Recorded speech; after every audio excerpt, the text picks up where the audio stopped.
Prescott, Arizona. Did everyone hear that? One more time. I think Okay. I need a 30 seconds delayed mute. Okay. All right. Okay. Good evening, everyone. My name's Isa Dinerman, for those of you that don't know me, and I am in Prescott, Arizona, Northern Arizona. And it's my pleasure tonight to come to you with Dr. Sveta Silverman to talk about gut health. And, you know, I'd love to share just a bit of my history, my journey with you, if you will. When I was in my late 20s and early 30s, I had brain surgery, and it left me with hearing loss, and that's why I was trying to utilize those headphones. I feel more secure with them, but it's all good. But, you know, I had surgery, and after a long recovery after this surgery, I had lots of physical issues, obviously, and musculoskeletal and different things, but I also had depression. My doctor kept just, you know, saying it was post-operative depression, and I just kind of lived with it, and, you know, tried different medications, and there's a place for all of that, obviously. But, you know, knowing what I know now about gut health, I'm amazed that I was never, none of my practitioners ever spoke to me about nutrition and about my diet and about probiotics and prebiotics and the importance of it. And granted, this was 20 years ago now almost, but, you know, now we know so much. In fact, we know that, you know, 80% or more, and Dr. Silverman will clarify this if I'm wrong, of our immunity is located in our gut.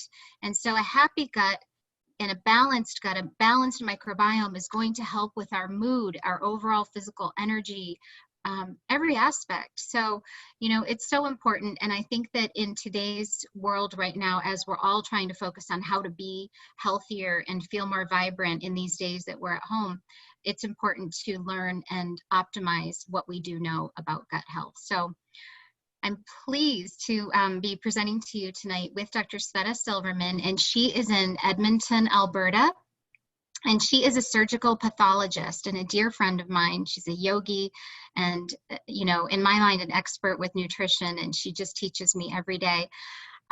Dr. Silverman emigrated to Canada from Russia, where she was a pediatric surgeon, and then went to medical school again to become a surgical pathologist. So she's a wealth of information, and I'm pleased that we can learn from her tonight. So thank you, Dr. Silverman. I'll turn it over to you.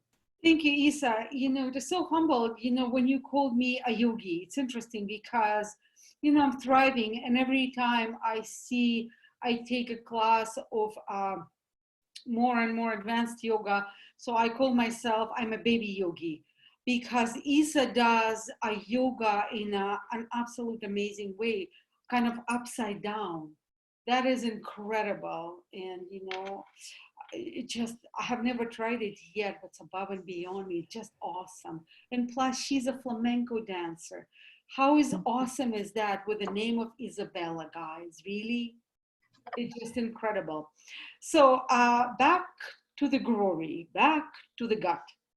So the thing is, I think our health resides in our gut. And this day and age, I think every one of us have gut issues.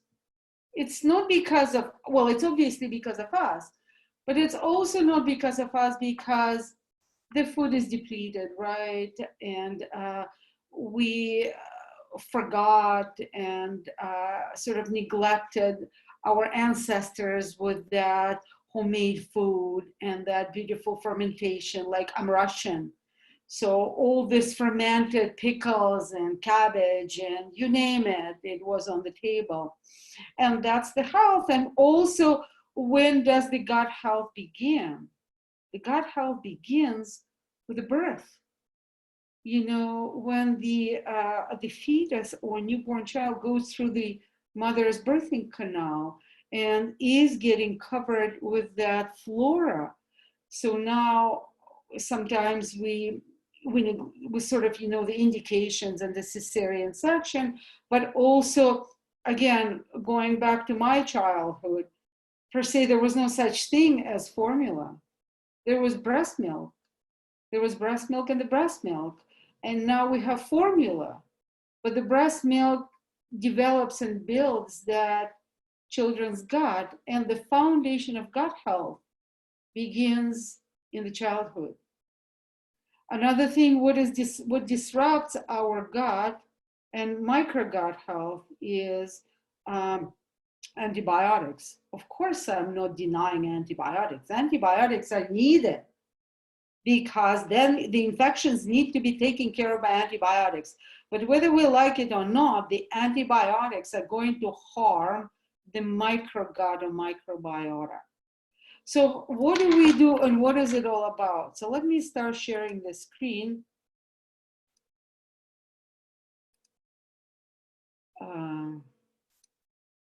So, everything starts with us, with how clean the cells are. And the foundation of a gut health is the clean gut. What does that mean for me, clean gut? There are multiple factors. Clean gut are clean cells, right? The cells that work like a well-oiled machine, but also clean outside of the gut, meaning that, again, forgive me for glory, we got to evacuate. We've got to poop. And I ask people, are you regular? Yeah, I'm regular. What does it mean regular in your sort of environment? Well, I'm regular once every 3 days. To me, this is like, oh, that's not regular. To me, basically, the regularity is the regularity of your children. Your kids, they eat their poop, they eat their poop, they eat their poop. And I would love every one of us to have the same thing, because with the nervous system, that's how it stimulates. Your food is going to stimulate your, that gut, brain, nervous system. And that's going to initiate those things that are in your gut to stimulate the bowel movement. So important, because that also cleans, that's the sign of your clean system, not only the gut, but the clean body, the clean. So if we're not cleaning, what are we doing? We're burning the fire in the cells. Burning the fire in the cells creates what is called free radicals or oxidative stress. So the oxidative stress, as you see here, is going to apply to your gut or your gut cells and your microgut. So microgut is what we understand by probiotics, right? And there are multiple species. We're not going to get into this. But what we need to understand is that our probiotics, the healthy probiotics, also need healthy home.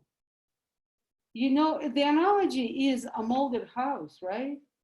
It doesn't matter whether you're going to paint this molded house with a golden paint, but you haven't eliminated the problem. The problem is still a mold.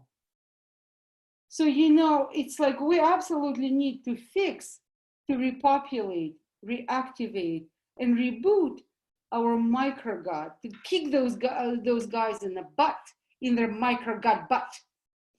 But with this said, we also need to clean the house. We need to clean the gut cells.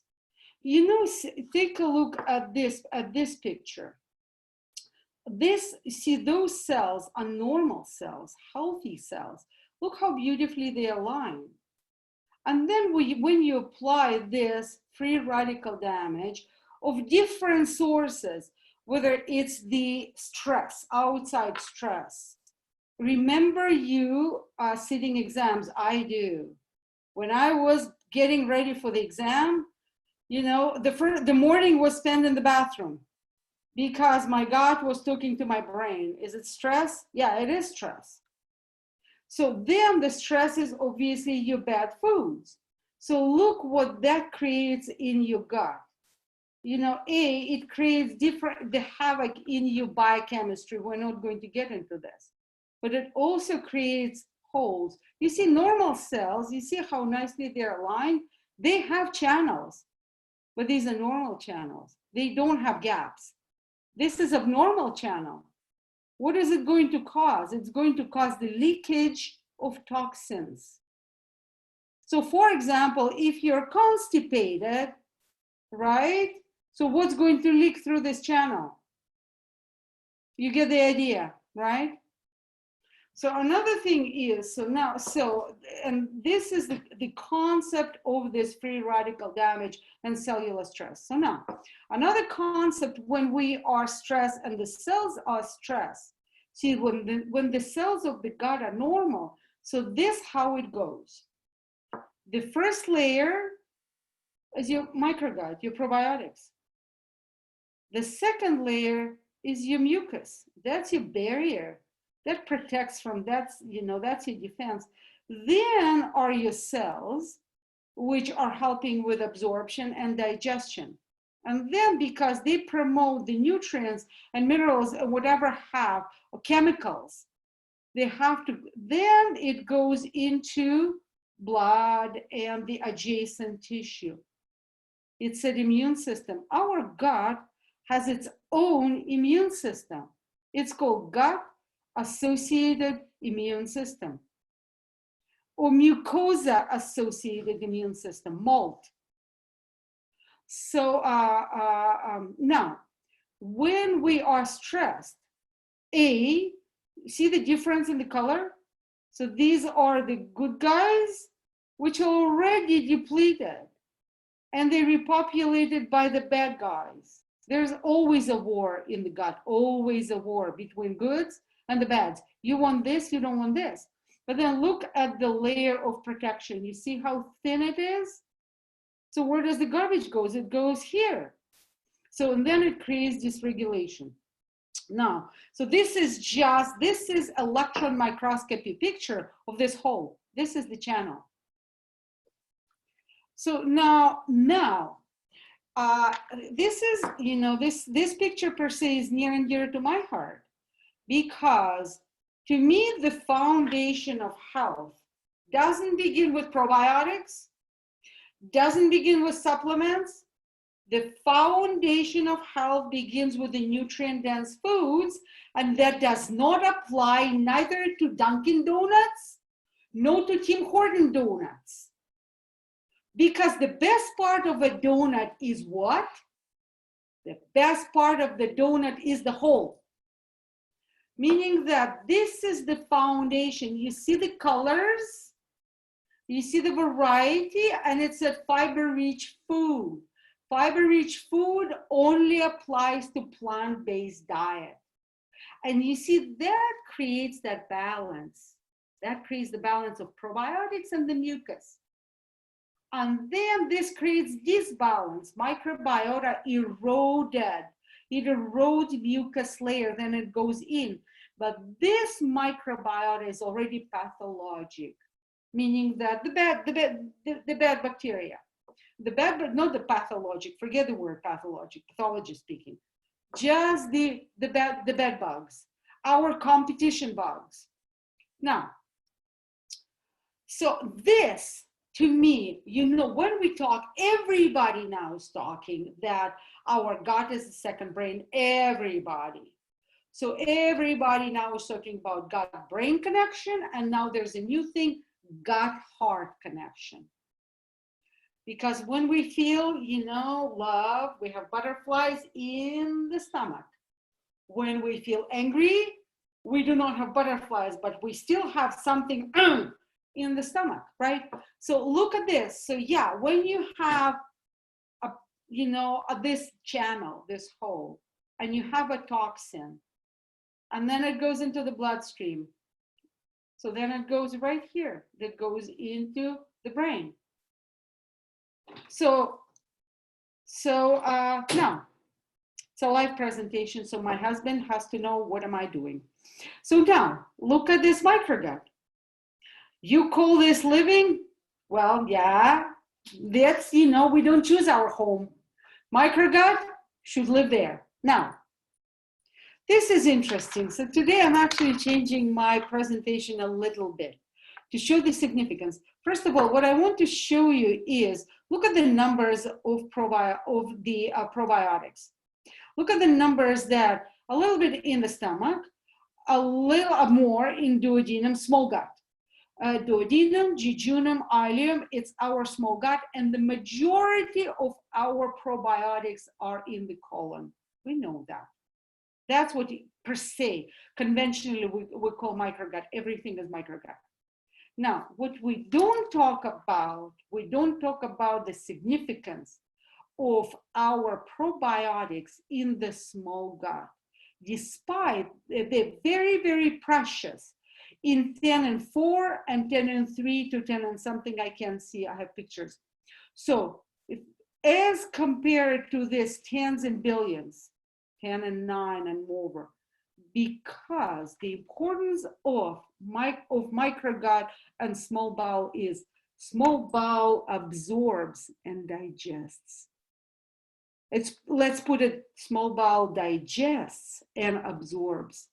So it is the importance of that few probiotics in the small gut is so imperative. So now I'm taking my probiotic and we're going to be talking. And then what's interesting, I want you to see. So we see that small gut has lactobacilli and large gut has bifidobacilli. What I discovered today actually about my probiotic, that my probiotic is very rich in lactobacilli. It has lactobacilli plantarum, whatever, lactobacilli acidophilus, lactobacilli casei, lactobacilli rhamnosus. You know, every one of you should memorize all these terms. But the idea is 4 species of lactobacilli, the importance of this small gut, and then obviously bifidobacilli. Now, next slide is, now back to this thing. You know, the probiotic market is humongous. Even, I mean, I am confused which is good, which is not good, because there's so many. So, you know, actually learning put me on this learning curve to study probiotics and to study the species and to study microgut. So what is so distinct when you choose probiotics and what is good about ours? Back to this slide. You see this guy? You see stomach? And you see pH 2. pH 2 means it's acid. What does acid do to life? It kills it. So the overwhelming majority of probiotics on the market are the ones that do not have a special protection. Without special protection, your probiotics are going to be nullified. We know that if there is no special protection, only 4% of them cross the stomach acid. Only 4%. And we don't need thousands of billions of species. We need the right ones, as I said, to reboot, repopulate, reactivate. And again, going back to this slide, this most important part doesn't need a lot of them. It needs the right of them. So how do we get the probiotics through the stomach? So our probiotic ProBio has a special system which is called BioTrack controlled release, because it has a special coating that when it hits stomach acid, it creates a membrane, it creates like a sponge. The sponge that swells up and allows 60% delivery, not 100% delivery, like wow, but 60%, compare 60 to 4. That's a big deal. Now, the thing is, look at this thing. It's a controlled release technology. What that means, I told you 4 species of lactobacilli that belong in the small bowel. That's where they're going to end. This is the time delivery. And the other ones, they belong in the large gut. That's where they're going to end. This is a topical delivery. Now, what is important about one of the species, look at this. It's called well-immune beta glycans that boost immune system without overstimulation, and that comes from another species. which is called Saccharomyces, and they are found in brewer's yeast. So this is such amazing combination, because when you put probiotics together with a Wellmune, it boosts, not only it boosts the microgut, but it also, as we said, it boosts the immune system without stimulation. This is important. This is from one of the papers that I quote. Mammals produce large amount of immunoglobulin A, which is a part of this gut-associated immune system, which plays central role in immunity, protecting from pathogens. Very, very important. Now, we also need to understand one thing, that Wellmune is not only a probiotic, well, not a part of the probiotics, it's a prebiotic. It also feeds the gut. So now we're going into the feeding of the gut, the food. We need to feed the guys, and the only way we're going to feed the guys is with undigestible fiber. So I took a slide of our label to give you an idea how great it is. Not only it has the prebiotics, it also has the protein, the foods, those amino acids. Now, what else is important when you do prebiotics? Now I'm going to talk to you about foods a little bit. Which foods are the highest in prebiotics? Onions, stink away. Onions, apples, peels, the undigestible fiber, chum on your celery. You know, buy your fruits organic so you don't have to peel them. Or when you peel them and juice them, you're not sacrificing the peel. You actually can utilize the peel, make crackers, or put it in your salads. But then how many of us can do this? Not anyone, like I will, but because, you know, I'm completely dedicated. Now, if you don't, you need to put it in your system. You need prebiotics. Again, another paper, I'm quoting you. They are specialized plant fibers. They act as fertilizers, but not fertilizing the seeds. They're actually fertilizing the plants already there. Probiotics are plants which are already there. We're blossoming those plants. Now, and this is my part. Isa, back to you. Fascinating. I learned so much hearing that, Sveta. That's fascinating. And, you know, what really strikes me is how effective our ProBio is and how affordable it is, because I know that many of the people listening to this also probably can relate to the cost of many probiotics that they might buy, and then to know that you're not even getting anywhere close to the absorption that you need. So pretty amazing. So LifeVantage has, you know, a bundle going on right now, which is a 26% savings on the prebiotic and the probiotic. So this is an amazing addition to your other activators that you might be taking, and a healthy diet like Sveta was talking about. Absolutely. And, you know, we invite everyone on this call to please get back to the person that invited you if you've not seen the ABC investigative report, which highlights this science and tells you where this science of nutrigenomics began with our company in a lab with a small biotech company. So anyway, thank you so much for joining us. And if Sveta is okay with it, we can open it up to any questions if anyone has any.